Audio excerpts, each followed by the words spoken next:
Así inicia Es Noticia, noticia en profundidad. Qué placer acompañarles. Soy Tatiana Pérez, les saludo desde nuestra sede central en Caracas, en Venezuela. A partir de este momento, en la próxima hora, tenemos 3 temas que son noticia. Aquí están primero, como siempre, desplegados en titulares en Noticia Cuba. El mundo aglutinado en la ONU exige un fin del bloqueo de Estados Unidos contra la isla. Lo han calificado de criminal, violatorio del derecho internacional y de los principios que rigen el organismo hemisférico. Este jueves se votará una resolución al respecto. Les contamos. En noticia palestina, por primera vez desde que Israel decidió bombardear a la población civil, la frontera de Gaza con Egipto fue abierta para extranjeros, algunos heridos de gravedad y palestinos con doble nacionalidad. Mientras, en menos de 48 horas, el campo de refugiados de Jabalia fue víctima de otro ataque. Les presentamos esta radiografía.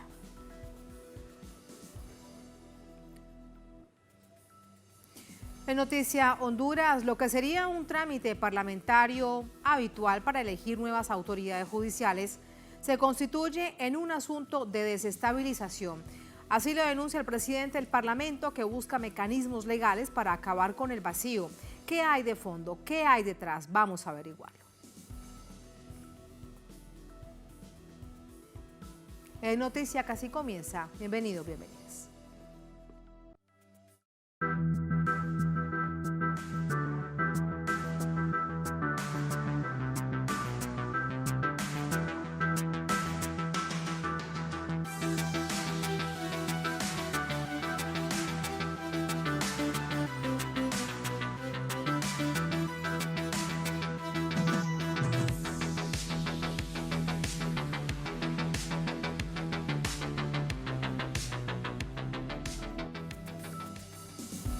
En noticia Cuba y la ONU, necesidad de poner fin al bloqueo económico, comercial, financiero impuesto por Estados Unidos contra Cuba. Ese es el nombre de la resolución que se discutió este miércoles en la Asamblea General del organismo. Diversos países han rechazado de forma contundente este criminal bloqueo e histórico bloqueo. Vamos a verlo. Durante la Asamblea General, los representantes de Venezuela y Rusia calificaron las acciones impuestas por Washington, violatorias de los principios de la ONU. Se trata de un bloqueo que es ilegal, porque viola toda norma del derecho internacional y los preceptos consagrados en la Carta Fundacional de nuestra organización. Se trata de un bloqueo que es criminal, porque genera muerte, dolor y sufrimiento indiscriminado sobre todo un pueblo. Estados Unidos prefiere ignorar las nefastas consecuencias de sus propias acciones, que acarrean las más graves consecuencias humanitarias para la gente de a pie de todo el mundo. El embargo anticubano es un ejemplo excelente de la presión política ejercida por Washington en el espíritu renacido de la doctrina Monroe, que es una injerencia oculta en los asuntos internos de países exteriores, con un total desprecio por los derechos humanos. El movimiento de países no alineados, el Grupo de los 77 más China y CELAC, denunciaron que las medidas coercitivas unilaterales socavan el desarrollo de la isla caribeña. Lamentamos profundamente la ampliación de la naturaleza extraterritorial del embargo sobre Cuba, en particular a través de la implementación plena del título 3 de la ley Helms-Burton.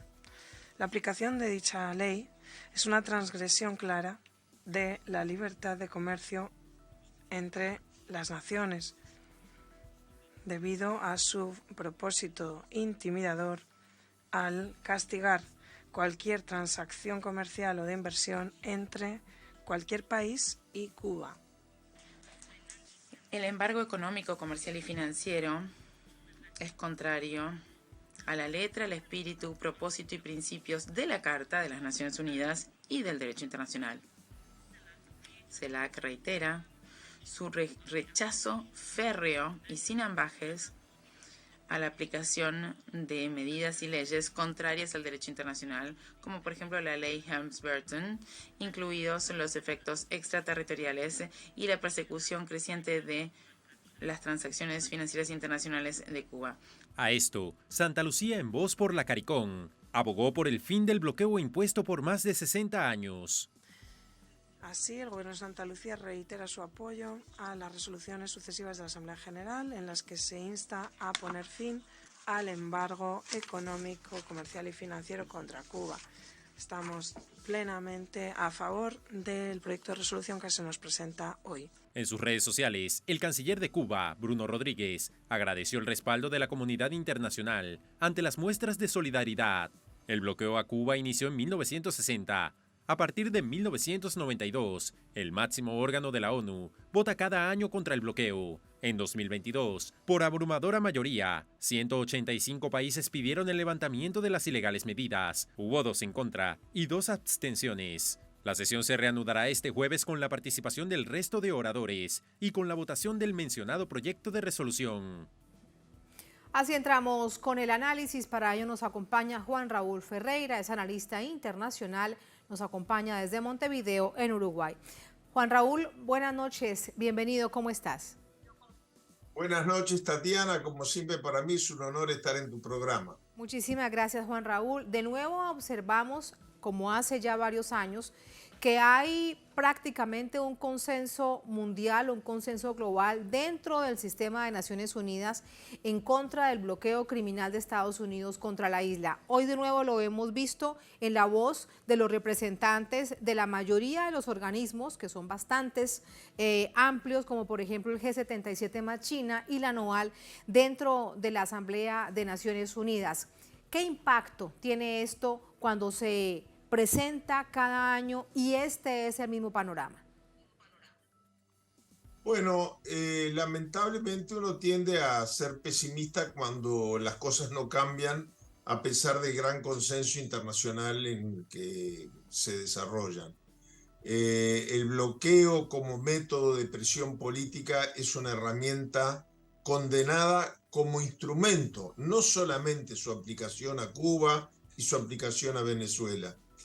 Pero lamentablemente no somos optimistas en cuanto al voto uruguayo porque el actual gobierno presidido por el doctor, por 2 razones. Primero, que el actual gobierno presidido por el doctor Lacalle Pou ha ido contra la tradición histórica en todas las votaciones multilaterales que se han dado desde que está en el gobierno. Recientemente se abstuvo en el pedido del alto al fuego. ¿Yo qué voy a decir, Tatiana, de ese tema? Yo integro la Comisión Latinoamericana pro alto al fuego en la Franja de Gaza. Y mi gobierno se abstiene de pedir un alto al fuego contra las poblaciones civiles. Y históricamente, desde que asumió el doctor Lacalle Pou en todos los foros internacionales, ha condenado al gobierno cubano por tratarse un régimen con partido único. Curiosamente, la semana que viene viaja a la República Popular China, bienvenido el viaje, pero también allí, hasta donde yo tengo entendido, hay un régimen de partido único. Pero acá estamos viviendo un día difícil en materia de política exterior. Aprovecho para darte la noticia que seguramente no ha llegado. Hace apenas 5 minutos que el canciller de la República acá en Uruguay fue destituido porque la justicia logró determinar una vinculación en el otorgamiento de un pasaporte en condiciones express al narcotraficante Marcet, uno de los 3 hombres más buscados en el mundo por su participación en redes de narcotráfico. Entonces estamos en este momento con nuestra política exterior acéfala.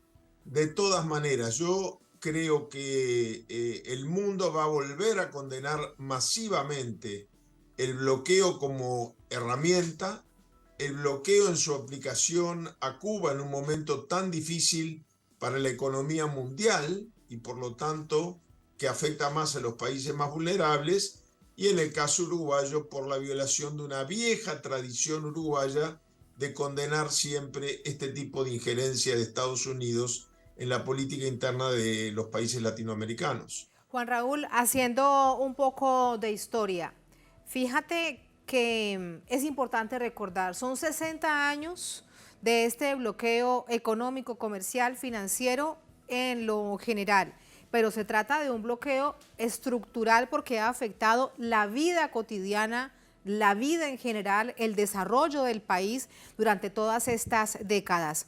Fue un ejemplo por parte de Estados Unidos, pensando que les podría dar resultado para someter gobiernos al resto de países a donde se ha ido imponiendo desde ese momento hasta ahora. Se asumió por parte de Estados Unidos, republicanos o demócratas, igual en política exterior, ¿se asumió como una política exterior? Sí, yo creo que sí. Yo viví muchos años durante mi exilio, curioso porque nadie buscaba cuando se exiliaba de la dictadura uruguaya ir a Estados Unidos. Pero yo lo hice deliberadamente porque allí era un centro de poder de apoyo al régimen militar uruguayo muy grande. Bueno, allí hice mis estudios en relaciones internacionales, allí me gradué y allí trabajé durante 12 años en la oficina de Washington para Asuntos Latinoamericanos, un grupo que en esa época estaba muy comprometido, digo en esa época porque todo cambia en este mundo, pero muy comprometido con la lucha por los derechos humanos en la región. Y creo que sí, que la línea, yo estaba en Estados Unidos cuando se establecieron las relaciones a través de sección de intereses. Ahora hay por lo menos embajada, pero bueno, ya había una oficina abierta con funcionarios cubanos, pude seguir de cerca todo ese proceso. Y es evidente que aún bajo administraciones demócratas, no solo republicanas, se ha tomado el bloqueo como un arma legítima de presión para ingerir en los asuntos internos de nuestros países. Esto fue así desde la época, en la década del 60, del régimen de Jacobo Arbenz en Guatemala, periodo en el cual Uruguay jugó un papel muy importante. Por eso digo que estamos traicionando una larga tradición de política exterior. No nos olvidemos que cuando por injerencia de la United Fruit, Jacobo Arbenz tiene que dejar el mando y fruto de una invasión norteamericana asilarse, se refugia acá en Uruguay. Y que Juan José Arévalo, presidente también de Guatemala, se refugia acá en Uruguay. Y aquí nace su hijo Bernardo, hoy vicepresidente electo de Guatemala, a pesar de los intentos de parte del aparato judicial de Guatemala para impedir que llegue al poder.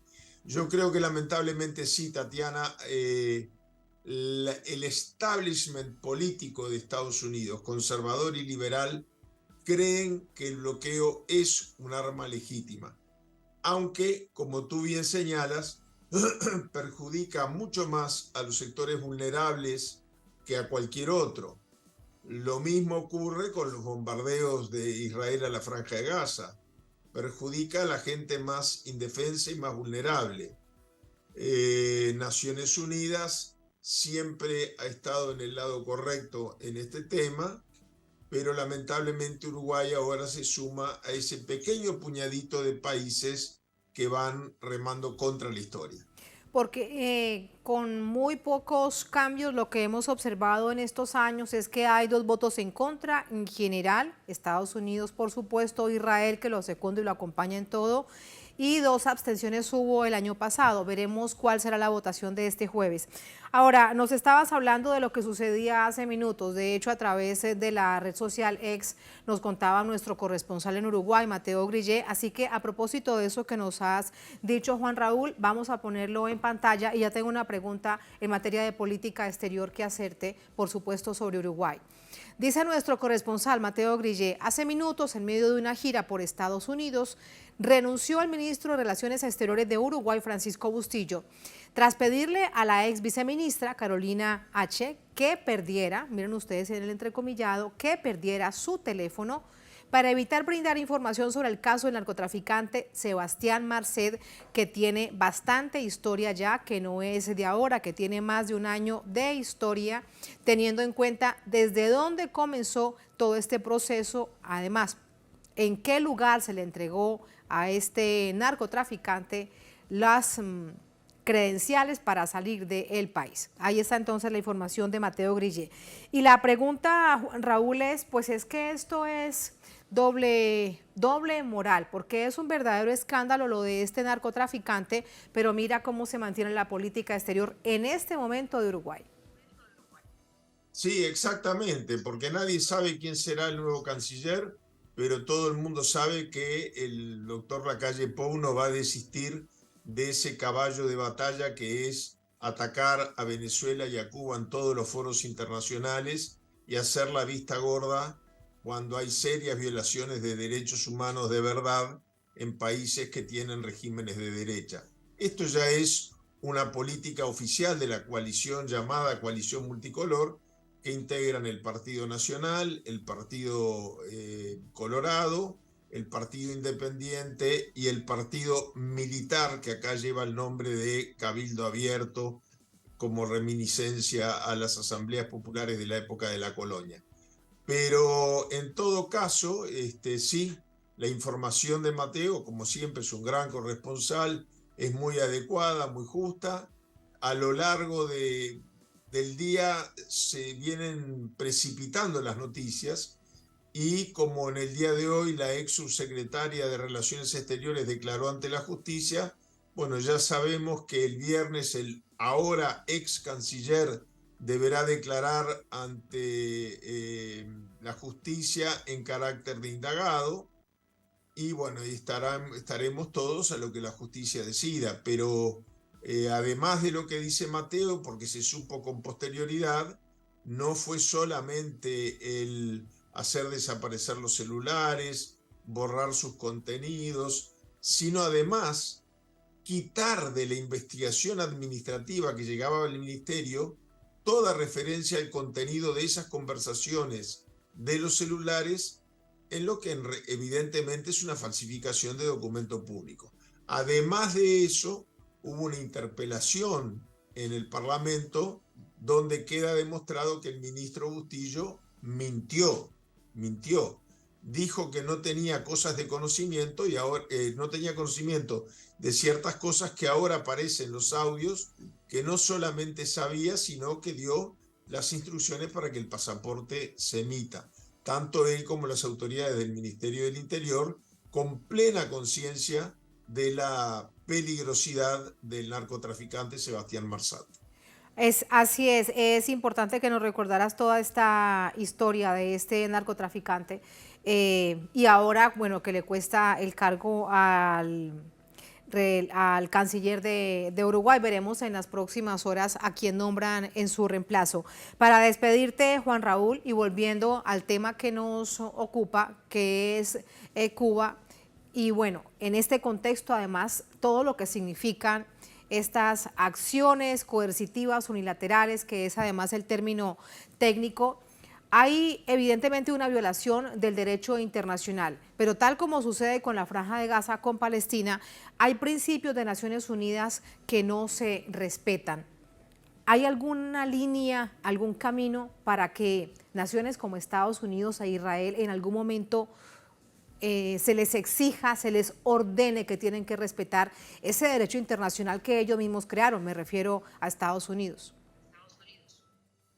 Sí, bueno, la renuncia del Alto Comisionado para Derechos Humanos de las Naciones Unidas es una demostración de que dentro de la misma organización hay voces que sienten que se ha ignorado su mandato y su competencia para proceder a esta venganza sobre la población civil, el bombardeo contra una universidad, el pedido de autodesalojo de los hospitales que están en el norte de la Franja de Gaza, todos estos hechos que el propio renunciante secretario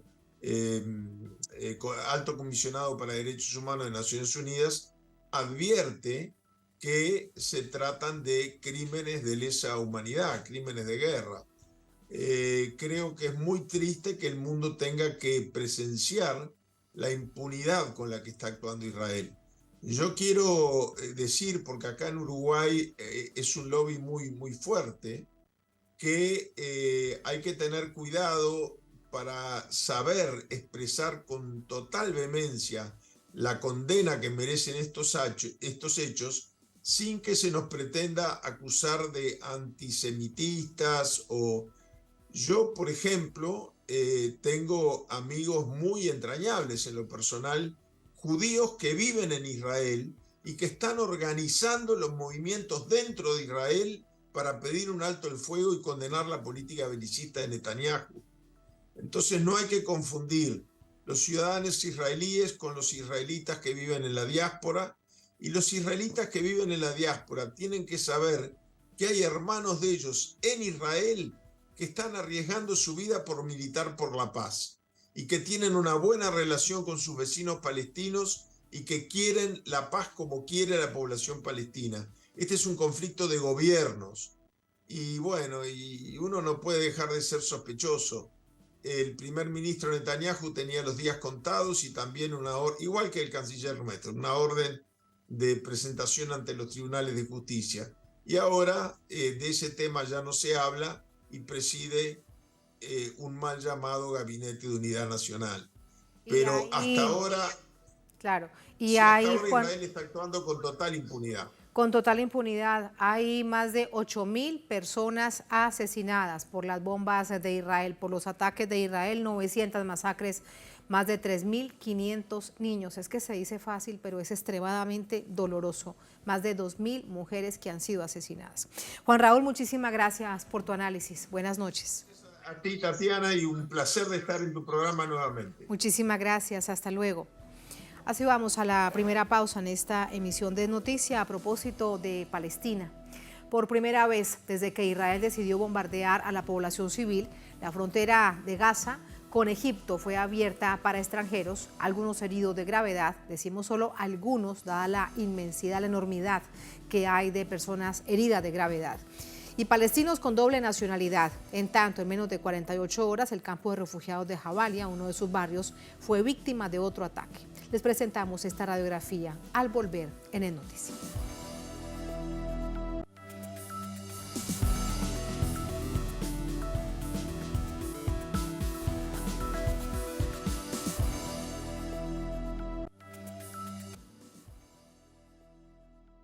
Desde el inicio de la inédita masacre de Israel en Gaza, por primera vez abrieron el paso de Rafah en Egipto, permitiendo el cruce de extranjeros y palestinos con doble nacionalidad o residencias en el exterior. Ante las dificultades y la crisis humanitaria que vive el pueblo, un aproximado de 81 heridos de gravedad, al menos 330 palestinos con pasaporte extranjero y ciudadanos de otros países cruzaron el puesto fronterizo.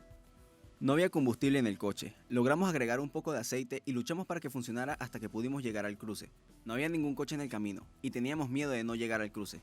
Aunque se mantienen largas filas en el paso de Rafah, se espera que la frontera con Gaza abra nuevamente este jueves ante el atroz plan de exterminio perpetrado por Israel. Esperábamos que personas honorables abran los cruces y faciliten las cosas, manteniéndolos abiertos 24/7, como era antes. Es suficiente. Hemos soportado suficiente humillación. Carecemos de las necesidades humanas más básicas. Ni internet, ni teléfonos, ni medios de comunicación, ni siquiera agua. Durante los últimos 4 días no hemos podido darle un pedazo de pan a esta niña. ¿Qué están esperando? Esto fue producto de una negociación entre Egipto, Hamas e Israel para permitir la salida de heridos de gravedad y extranjeros, que tuvo como mediador a Qatar. En tanto, el país sionista continúa atacando a la población civil, violando las prohibiciones internacionales, pues ha usado fósforo blanco en sus bombardeos, un arma dañina y mortal por todas las vías de exposición. Al tener contacto con la piel, puede provocar quemaduras de tercer grado. Según el Convenio de Ginebra de 1980, está prohibido el uso de armas incendiarias que pongan en riesgo a la población civil, normas que forman parte del derecho internacional humanitario. En este contexto, las cifras oficiales confirman más de 8.700 civiles asesinados, incluidos más de 3.600 niños y 2.200 mujeres. Cifras que siguen creciendo. Un campo de refugiados en Jabalia fue bombardeado por segunda vez en 48 horas. Se sintió como si hubiera caído una bomba nuclear. Más de 7 cohetes cayeron al mismo tiempo en esta plaza. Los residentes desmienten las declaraciones de la Fuerza de Ocupación israelí. El portavoz del ejército israelí dijo ayer que mataron a uno de los comandantes militares de Hamas. Le digo ahora, venga y vea, ¿dónde está el comandante militar que ustedes mataron? Todas las víctimas son niños y mujeres. Todos los cuerpos que se encontraban en esas residencias son cuerpos de niños y mujeres. Es un mentiroso. A esto, la UNICEF alertó sobre la vulnerabilidad de la población infantil. Lamentó que Gaza se ha convertido en un cementerio de niños. Al tiempo de 35 hospitales en la Franja de Gaza, 16 han dejado de funcionar, producto de los bombardeos, según el Ministerio de Salud palestino. Vamos a conversar acerca de esto con Nadia Garif Musa. Ella es psiquiatra, es directora de la Comunidad Palestina en Chile. Nos acompaña desde Santiago, la capital de esta nación suramericana. Nadia, bienvenida. Gracias por acompañarnos. Buenas noches. Buenas noches. Muchas gracias a ustedes por la invitación. Muchísimas gracias. Nadia, primero quiero consultarte acerca de la coyuntura. Ha salido un grupo de personas por el paso de Rafah. Después, según la información a través de los distintos gobiernos, que se había logrado. Pero esto es insuficiente. Se necesita además que pasen todos los camiones con la ayuda humanitaria que ha llegado, pero que además pueda ser puesta al servicio de los hospitales. ¿Qué se necesita para que esto sea realmente continuo y no un asunto de un día? A mí me parece que la comunidad internacional no ha podido reaccionar ante la situación. Me parece que la humanidad ha fallado, como muchas de las organizaciones no gubernamentales han salido, digamos, a declarar, ¿no? Me parece que sorprendente que hoy día estemos ante un genocidio, que estemos presenciando un genocidio a través de las redes sociales y que la comunidad internacional no haya podido poner un alto verdadero. ¿Qué es lo que falta? Sanciones concretas a Israel por crímenes de guerra, sanciones concretas por parte de la comunidad internacional. No podemos permitir este nivel de barbarie frente a la población civil. Me parece que es absolutamente inconcebible. Fíjate, Nadia, hablando de organismos internacionales, ha pasado casi un mes y apenas ahora presenta una queja formal por la autoridad que lo reviste, el jefe, el director de la Corte Penal Internacional de Justicia de La Haya, en donde debería ser juzgado por crímenes de guerra el gobierno de Israel y en particular Benjamín Netanyahu. Las pruebas están allí, vistas en medios de comunicación, en redes sociales, como dicen, pero apenas ahora dice que tiene que haber ayuda humanitaria urgente y que nada lo puede detener. Que nada lo puede detener, me parece que es absolutamente inconcebible para la situación que estamos viviendo. Yo creo que aquí tienen que haber, como digo, sanciones concretas. Nosotros le hemos pedido a nuestro gobierno de Chile que presente una queja ante la Corte Penal Internacional que nos apoye para poder detener a Netanyahu y castigarlo por crímenes de guerra, efectivamente, pero también le hemos pedido a nuestro gobierno que presione a otros países y que exista una sanción vinculante con el Consejo de Seguridad de Naciones Unidas, donde puedan asistir cascos azules a la Franja de Gaza. Yo, la verdad es que me parece tremendamente doloroso de que el mundo se haya levantado por completo frente a Ucrania, que haya habido manifestaciones en todos lados, que se hayan hecho, digamos, escuchar, que se hayan levantado las voces, que no hayan acallado, y frente a los palestinos pareciese que hay un silencio sepulcral, pareciese que el mundo siente que hay algunas vidas que valen y otras no. ¿Y por qué crees que sucede eso? De hecho, no es solamente ahora, son 75 años de una enorme catástrofe humanitaria con algunos puntos máximos. Ahora es verdaderamente una barbarie, pero son 75 años de sufrimiento, de invisibilización del pueblo palestino. ¿Por qué crees que sucede esto? Bueno, en algún momento, ¿no? Europa decidió darle un hogar nacional a los judíos tras el Holocausto y nosotros los palestinos sufrimos las consecuencias de ello, ¿no? O sea, fuimos finalmente los que tuvimos que acoger a aquellos judíos de religión que venían de Europa, y así lo hicimos el año 47 y el año 46 y más aún el año 30, ¿no? Cuando llegaban los barcos llenos de judíos inmigrantes a Palestina, recibiéndolos en las casas, dándoles trabajo, alimento, y después no Inglaterra toma la decisión arbitraria absolutamente de crear un hogar nacional para los judíos en Palestina. O sea, me parece que Europa inicia este problema, ¿no? Dentro de Palestina. Esto trae consigo todo lo que conocemos, ¿no? Que es la Nakba, el comienzo de los grupos terroristas. Los primeros grupos terroristas en Palestina son los grupos de Haganah y del Irgun, ¿no? Que comienza, digamos, que es el precursor de lo que hoy día llaman el ejército israelí, ¿no? El ejército de defensa. Entonces, bueno, un poco eso es lo que nosotros reclamamos hoy día frente a los países europeos, frente a la Unión Europea, y le decimos, bueno, si ustedes inician esto, entonces lo que esperamos es que efectivamente lo resuelvan. Hay mucho de Israel por crear un ambiente donde nos silencien, donde hay mucha culpa por parte de los Estados europeos, hay mucha también presión por parte en el fondo de las potencias que tienen mayor poder hoy, y una de ellas es Estados Unidos. O sea, hemos visto y hemos presenciado a lo largo de la última semana cómo Naciones Unidas ha emitido una serie de resoluciones que no han sido vinculantes y que también han sido vetadas, ¿no? O sea, llega a sorprender el nivel de deshumanización del pueblo palestino y de intereses por parte de los gobiernos, donde la población civil finalmente es la que es sometida, ¿no es cierto?, a esta barbarie y a esta masacre. Y al parecer los intereses superiores, ¿no?, de los gobiernos y de las potencias que hoy día reinan sobre lo que es, digamos, el mundo, pasa por sobre los derechos humanos. ¿Esto lo reflexionaban ustedes? ¿Era parte de la petición, Nadia, que entregaron en Cancillería hoy? ¿Ustedes con otro grupo de personalidades fueron hasta Cancillería para entregar esa carta? ¿Eso es parte del contenido? Nosotros a Chile le pedimos efectivamente que tratara de generar instancias donde pudiese presionar a organismos internacionales para generar un alto al fuego inmediato, para poder presionar de alguna forma también el ingreso de ayuda humanitaria a Gaza, pero por otra parte, como lo mencionaba antes, nosotros le pedimos a nuestro gobierno que patrocinara y que fuera también un impulsor de poder, digamos, generar una queja, digamos, frente a la Corte Penal Internacional y efectivamente castigar a Israel por crímenes de guerra, ¿no?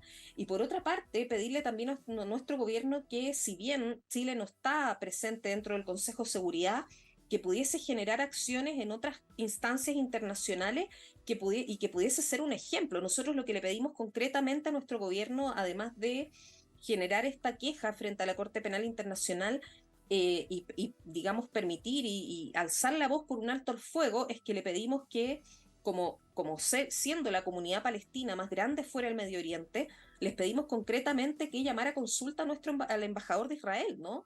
Porque nosotros creemos que ese tipo de acciones concretas son las que pueden generar finalmente una queja formal y pueden generar algún tipo de acción posterior. Y esperamos que todos los países, así como Bolivia ha cortado relaciones con Israel, nosotros hemos llamado a consulta al embajador, hemos pedido asimismo que Chile pueda ser un ejemplo en esa materia, de todas maneras, y que generemos acciones concretas que permitan finalmente mostrar a Israel y permitirle, digamos, parar con este genocidio que es impensable. Si algo ha sucedido, a diferencia, sin duda, por los momentos históricos que son distintos y además la tecnología, con respecto al holocausto de la Segunda Guerra Mundial, hoy en día es que por más que intenten generarse narrativas o matrices desde Israel, por ejemplo, que se está defendiendo de Hamas, pero que bombardea a la población civil, y esos conceptos además que son presentados y apoyados por Estados Unidos, pues esto realmente se diluye, Nadia, porque estamos observando esta catástrofe. ¿En cuánto realmente pueden variar o generar el nivel de presión? Primero, ver esta realidad que es absolutamente objetiva, y las movilizaciones de los pueblos alrededor del mundo. ¿Qué tanto crees que se puede hacer? Porque si esperamos que Estados Unidos haga algo, van a acabar con la vida de 2 millones de personas en la Franja de Gaza. Estados Unidos aplaude, manda más dinero, está pidiéndole al Congreso más recursos para entregarle a Israel. Bueno, ayer vimos gratamente como un grupo de ciudadanos estadounidenses interrumpió la sesión del Congreso norteamericano para pedir un cese al fuego, para pedir a Estados Unidos que deje de enviar plata a Israel. Y hemos visto además durante estas últimas semanas como muchos grupos de judíos antisionistas en Estados Unidos han puesto presión y se han movilizado por Palestina. Yo creo que efectivamente una de las grandes diferencias que hemos tenido frente a esta situación con las situaciones que hemos vivido, digamos, en años anteriores, que fue el año 67, no el año 47, es que hoy día tenemos no los medios de comunicación, por algo efectivamente los medios de comunicación alternativos, ¿no?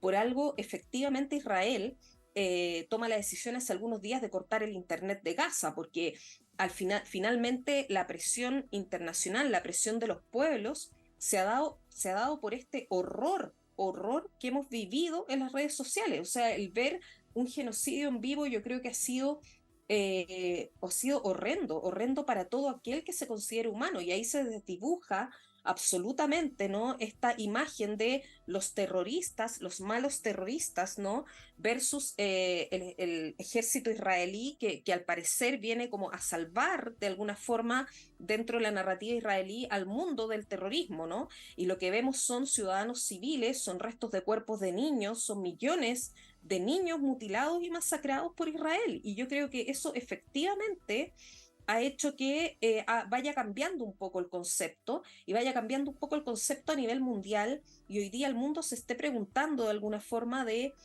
cuál es el objetivo finalmente de Israel, porque una vez que termine esta masacre en la Franja de Gaza, si no se detiene hoy, que termine esta masacre en la Franja de Gaza, ¿qué es lo que viene? O sea, finalmente la pregunta es, esta imagen y esta, como dices tú, narrativa israelí, ¿no?, de Israel versus Hamas, también se desdibuja tremendamente conociendo la situación de los palestinos en Cisjordania. O sea, hoy día los palestinos de Cisjordania se encuentran en una situación absolutamente espantosa.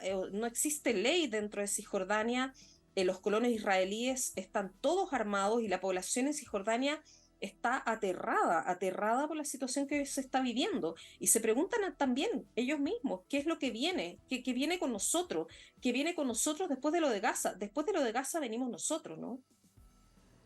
Debe ser una absoluta incertidumbre y terror permanente, no solamente en la Franja de Gaza, sino ahí en Cisjordania, que de hecho también allí se han registrado, Nadia, como bien lo sabes, ataques terrestres, además, por parte de las fuerzas israelíes, y hay más de 100 personas que han sido asesinadas y cientos que han sido detenidas. Así que es todo extremadamente lamentable para el pueblo palestino. Nadia, muchísimas gracias por tu análisis, por tus reflexiones. Buenas noches. Buenas noches, muchas gracias a ti, y de verdad espero confiar de alguna manera que la comunidad internacional pare este genocidio horrible del pueblo palestino. Que así sea, porque como bien decías al inicio de nuestra conversación, el mundo le ha fallado al pueblo palestino. Muchas gracias, buenas noches. Gracias. Hasta luego. Así vamos a la última pausa en esta emisión de Es Noticia. Al volver en Noticia Honduras, lo que sería un trámite parlamentario para elegir nuevas autoridades judiciales se constituye en un asunto de desestabilización. Así lo denuncia el presidente del Parlamento, que busca mecanismos legales para acabar con el vacío. Pero ¿qué hay de fondo? ¿Qué hay detrás? Vamos a averiguarlo al volver en Es Noticia.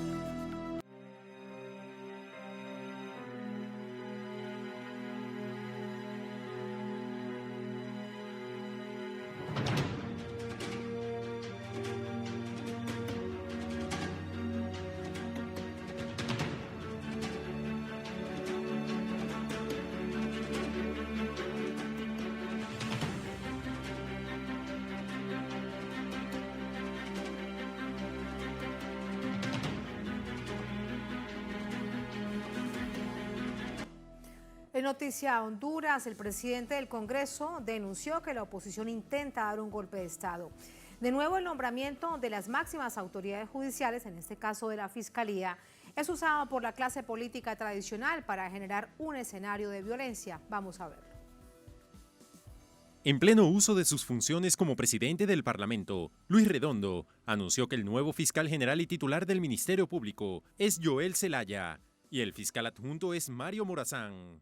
Una decisión respaldada en la Constitución, la cual otorga potestad para que las comisiones legislativas puedan nombrar autoridades interinas en caso de ausencia de los entes gubernamentales. La Junta Directiva de este Congreso Nacional, en cumplimiento con los artículos 207 de la Constitución de la República y 26 de la Ley Orgánica del Poder Legislativo, hemos designado e instalado la Comisión Permanente del Congreso Nacional. Asimismo, Redondo señaló que la autoconvocatoria de los partidos de oposición para sesionar entre ellos y nombrar las autoridades judiciales está al margen de la ley. Que son los mismos grupos políticos y económicos que han sido investigados, enjuiciados y procesados por la ex-Maxi, los expresidentes, hijos, hermanos, que incluso se encuentran sentenciados en las Cortes Penales de Estados Unidos, que son los mismos que hoy están impidiendo que se ratifique la derogación de las sedes. Son los mismos que violentaron los artículos pétreos de nuestra Constitución con una reelección ilegal y que son los mismos que dieron un golpe de Estado el 28 de junio del 2009, que son los mismos que cometieron fraudes electorales y son los mismos que se encuentran vinculados directa o indirectamente al crimen organizado y narcotráfico. Los nuevos fiscales debían tomar posesión del cargo el pasado 1 de septiembre, pero no fue posible por la falta de consenso entre las principales fuerzas políticas del Parlamento, donde el partido del gobierno Libertad y Refundación solo cuenta con 52 votos de los 86 que se requieren como mayoría calificada, mientras que las tres principales fuerzas de oposición, los partidos Nacional, Liberal y Salvador de Honduras, suman 72 asientos de los 128 diputados que integran el legislativo. Recordemos que las sesiones ordinarias en el Parlamento se han suspendido reiteradamente desde el pasado 31 de agosto. Por ello, el presidente del Parlamento nombró una comisión permanente para continuar con las sesiones ordinarias desde el 1 de noviembre al 24 de enero de 2024, tras un incidente violento en el exterior de ese poder del Estado, que dejó varios lesionados. ¿Qué es lo último en este escenario en la capital? Le preguntamos vía telefónica a nuestro corresponsal Karin Duarte. Karina, adelante, buenas noches. Buenas noches, qué gusto saludarles desde Tegucigalpa, Honduras. Dentro del Ministerio Público, aunque hay tranquilidad de momento, los simpatizantes del Partido Nacional y también de Libertad y Refundación siguen exigiendo, por un lado, democracia y por otro, que puedan entrar los fiscales que fueron juramentados de manera interina. Constitucionalmente, juramentados. El artículo 207 dice que la directiva del Congreso Nacional, antes de clausurar sus sesiones, designará su seno de 9 miembros propietarios y sus respectivos suplentes, quienes formará la comisión permanente del Congreso Nacional. Ellos juramentaron en el artículo 208 de la Constitución hondureña.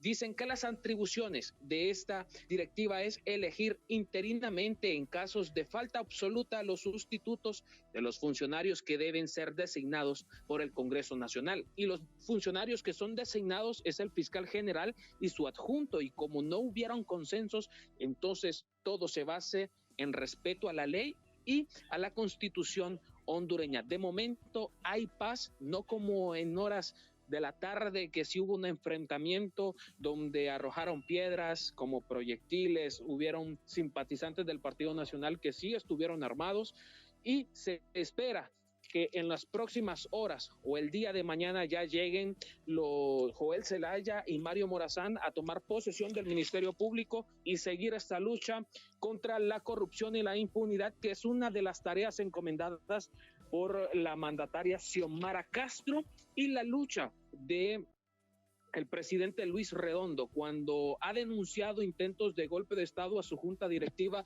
por no ceder frente a los consensos de quitarle atribuciones a los a los órganos encargados de corrupción y sobre todo de hacer caso omiso a todos aquellos que están involucrados en estas redes. Recordemos que en los últimos días la UFERCO, que es la unidad de fiscales especializados en estos casos, denunció al expresidente Porfirio Lobo Sosa 2014-2018 y también a Juan Orlando Hernández, quien estuvo 8 años en el poder. Porfirio Lobo Sosa 2010, 2014 y 2014 a 2022 Juan Orlando Hernández. Ellos fueron denunciados por malversación de fondos públicos. Es lo que nosotros podemos informar de momento, compañeros. Si no hay preguntas en estudio, yo voy a retornar hasta el estudio principal. Buenas noches. No más preguntas por ahora. Muy claro tu reporte, la radiografía que nos entregas. Gracias. Muy buenas noches, Karim. Y así vamos a entrar con el análisis. Para ello nos acompaña Jorge Alberto Amaya, es historiador de la Universidad Nacional de Honduras, de la UPNFM, nos acompaña desde Tegucigalpa. Jorge Alberto, ¿cómo está? Buenas noches. Hola, buenas noches. Un saludo cordial a todo el auditorio de Telesur en América Latina y el mundo. Muchísimas gracias, Jorge Alberto. Ya nos contaba parte de la coyuntura a nuestro corresponsal, Karim. Ahora quiero preguntarle desde primero lo jurídico, ¿qué es lo que está pasando? Bien, recordemos un punto que resultará fundamental rápidamente, que ante la dificultad, ante el impedimento para que se pudiese nombrar por parte del Parlamento el proceso del nombramiento del fiscal y del fiscal adjunto, el presidente del Congreso genera una comisión para poder destrabar el proceso. Esa comisión nombra a estas dos personas, pero también intenta hacer este proceso bloqueado. ¿Qué es lo que está pasando? Bien, para poner en contexto hay que recordar que Honduras sufrió un golpe de Estado en el 2009 al gobierno democrático del presidente Manuel Zelaya, que empezaba a impulsar reformas sociales en el país, y luego se instaló una dictadura durante casi 12 años que fue derrotada en el 2021 por el Partido Libertad y Refundación en el gobierno de Xiomara Castro, que pues es un hito histórico porque desmanteló el bipartidismo que duró en el país por 150 años y en el contexto de este nuevo gobierno que pretende establecer reformas sociales en el país, uno de los puntos clave es, por supuesto, no solo la toma del Poder Ejecutivo y el Congreso y también la Corte Suprema, sino también el Ministerio Público, que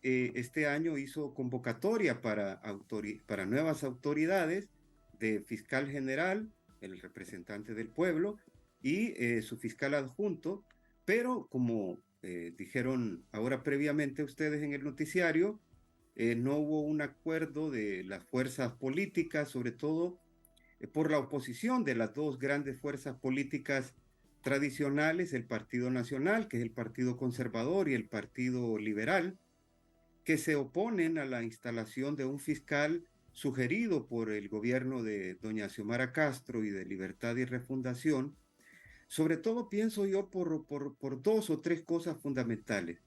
Una es porque esas bancadas y esos partidos tradicionales, rancios, obsoletos ya, representan las fuerzas conservadoras del país y sobre todo quieren justificar que un futuro fiscal general del pueblo no les persiga por flagrantes casos de violaciones a los derechos humanos y al pueblo hondureño, sobre todo dos casos, creo yo. Uno es el asesinato de Berta Cáceres, que no se ha logrado esclarecer completamente, y el otro es pues la gigantesca corruptela del gobierno anterior de Juan Orlando Hernández, que se ligó al narcotráfico y a muchas redes de corrupción que saquearon los recursos de salud y educación del país.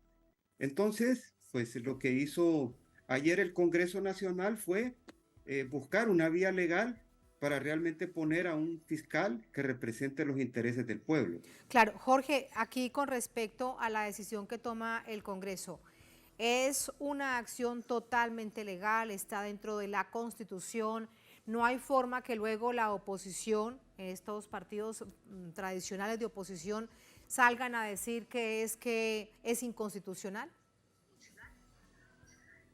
Sí, la acción que hizo hoy el presidente del Congreso Nacional y la comisión que creó al efecto es totalmente legal. La Constitución hondureña establece que cuando se termina una legislatura, ¿verdad?, la gobernanza de un año del Poder Legislativo, la Constitución establece que al no acordarse ciertas reformas legales, el artículo 207 de la Constitución reconoce que es privilegio del presidente del Poder Legislativo nombrar comisiones para revisar casos que no fueron aprobados. Y en este sentido, la noche de ayer, el presidente de la Corte se reunió con grupos de diputados para nombrar una comisión permanente que, en este caso, en leyes que no se lograron acordar en la legislatura anterior, fueran aprobadas. Y lo que hizo hoy la comisión permanente, pues, fue nombrar, como hay itinerato o vacío en la administración del Ministerio Público, entonces lo que hizo la comisión permanente fue, pues, nombrar al fiscal general y al fiscal general adjunto de esta fecha hasta que inicie la próxima legislatura, que sería en enero de 2024. Así que este interinato podría extenderse, profesor.